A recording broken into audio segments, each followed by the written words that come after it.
Fine gray Washington, D.C. September morning.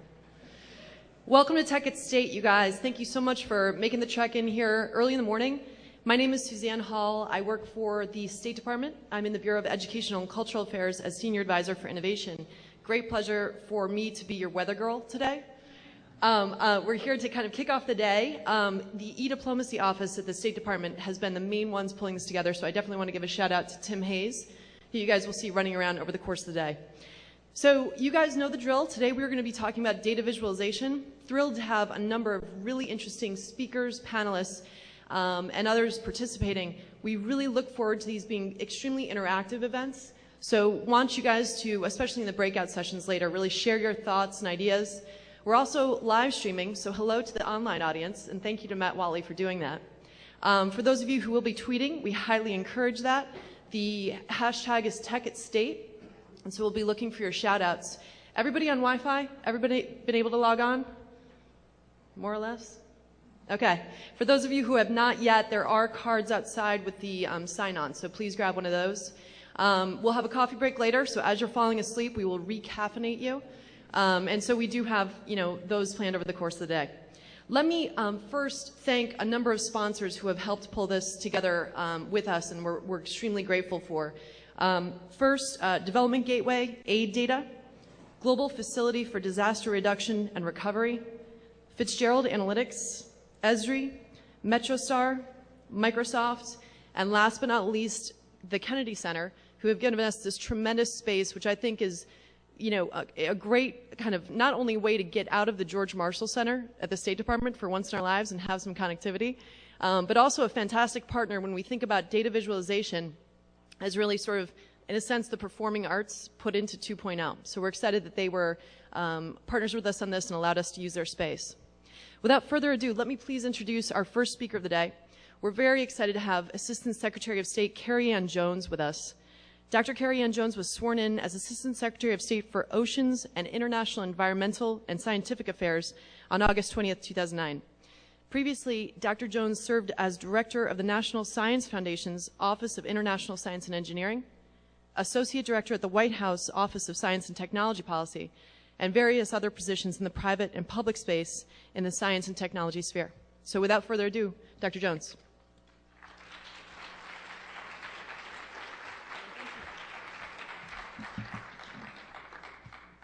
Good morning, everyone, and thank you for that introduction. Welcome to Tech at State, and I just have to make a personal comment. I've worked with the U.S. government off and on for many years, and it is exciting to be at an event like this where you can see the change actually happening in such a session with so much new technology and so many new ways to communicate. Over the next 2 days, you will be able to explore the dynamic world of data visualization and how it's being used and how it could be used to inform policy and to communicate policy, and very importantly, to strengthen the interface between science and policy.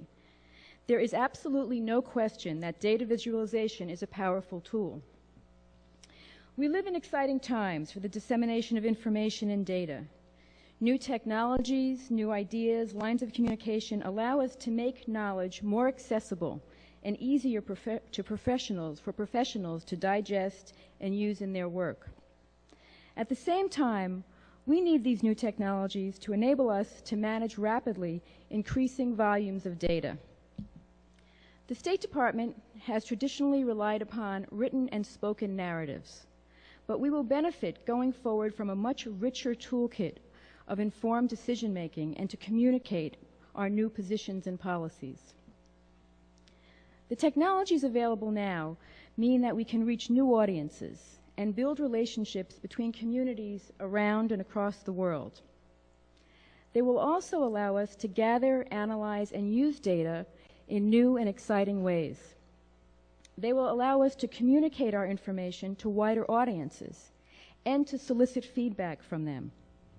My bureau at the State Department, fondly known as OES because we live with acronyms in Washington, Oceans, Environment, and Science, is charged with the lead on science innovation, diplomacy, international health, climate change, oceans, and environment.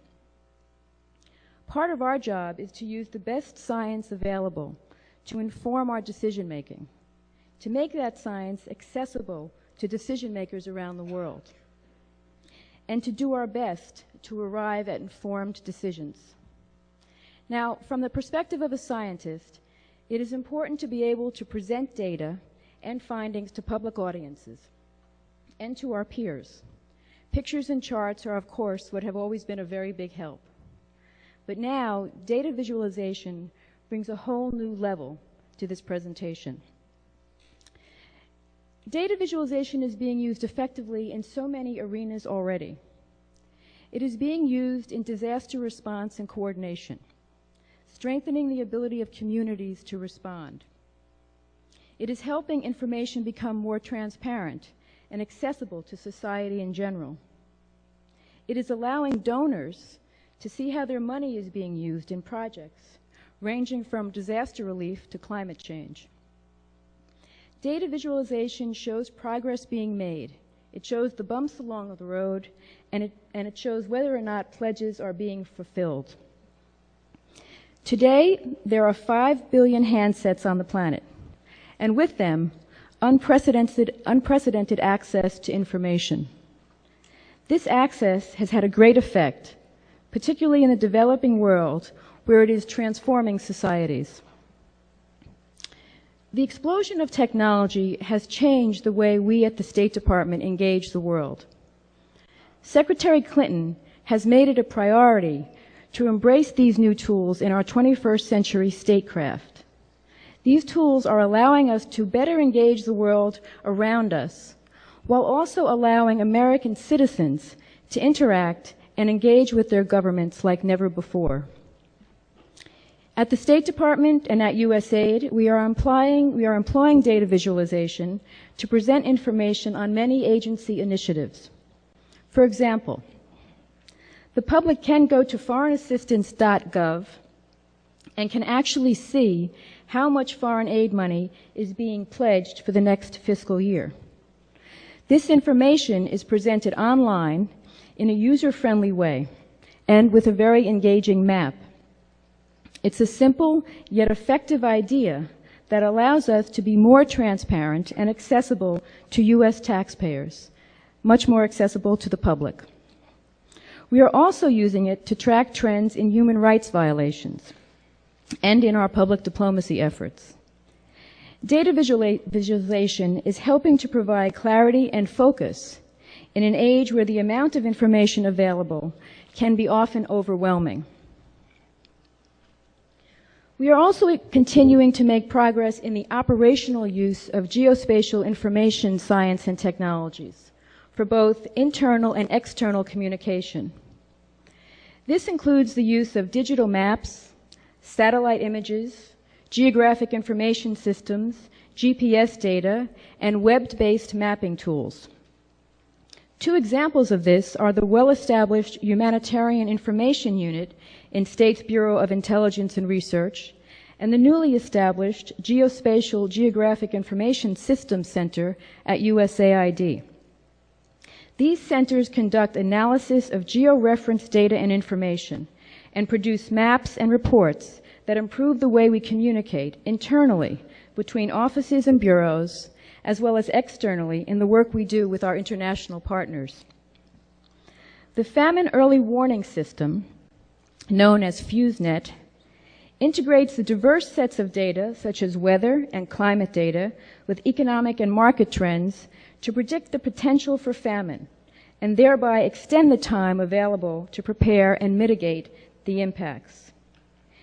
USAID's Geo-Management Information System website is another excellent example of our work with international partners, which allows users to review, query, and generate reports and simple maps of USAID's humanitarian and infrastructure building activities in the West Bank and Gaza Strip. These are just a few examples that show the internal efficiency of our work. They also point the way for future enhancements. Georeferencing databases of development assistance programs could soon improve the way we analyze and visualize our current programs, and assist in identifying gaps or redundancies for future programs. Now, this is not yet possible, but it soon could be. And I expect these are the kinds of things you'll be talking about today and tomorrow. My Bureau has also begun to use data visualization tools in public outreach. At the most recent climate ministerials in Copenhagen and Cancun, the U.S. centers showcased NOAA's Science on a Sphere, a room-size global display system that uses computers and video projectors to display planetary data onto a 6-foot diameter sphere. It was a gigantic animated globe. It displays animated images, for example, of atmospheric storms, climate change, and ocean temperature in order to help explain complex environmental processes and to demonstrate the science that underpins our policy objectives in the area of climate change. Now we are preparing for another World Conference, the Rio +20 United Nations Conference on Sustainable Development. It'll be held next June in Brazil. Before that conference, though, we are looking to highlight some of the low-cost, easy-to-implement data visualization and mapping tools that could be useful in supporting sustainable development objectives.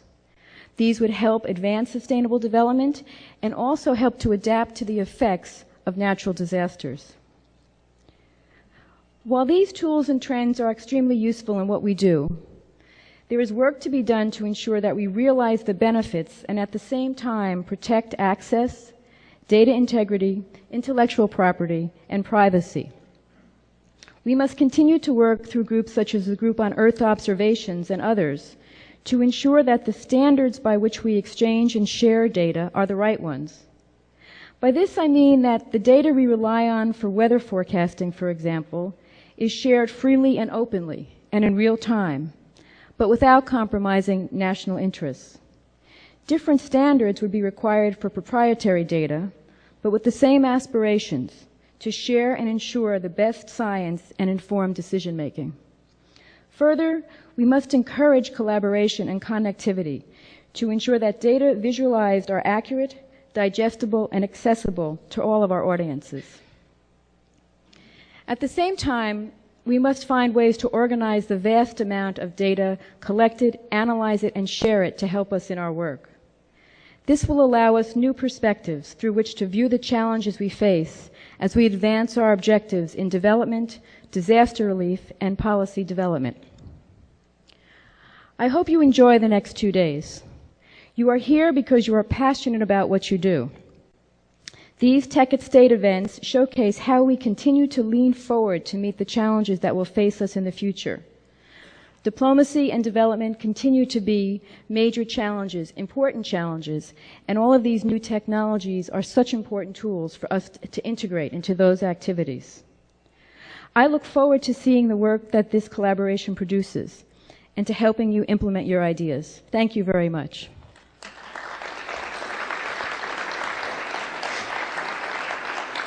Thank you. I now have the honor of introducing the keynote address, which will be delivered by Dr. Edward Tufte. Dr. Tufte, as many of you know, is a pioneer in the arena of data visualization, and he has spent years working to make content, information, and data accessible, understandable, and usable to the audience who use it. The New York Times has described him as the Leonardo da Vinci of data. He has taught at Yale and Princeton. He wrote and designed and self-published The Visual Display of Quantitative Information, Envisioning Information, Visual Explanations, and Beautiful Evidence, which have received over 40 awards for content and design. And last year, he was appointed by President Obama to serve on the President's Recovery Independent Advisory Panel. Please join me in welcoming Dr. Tufte.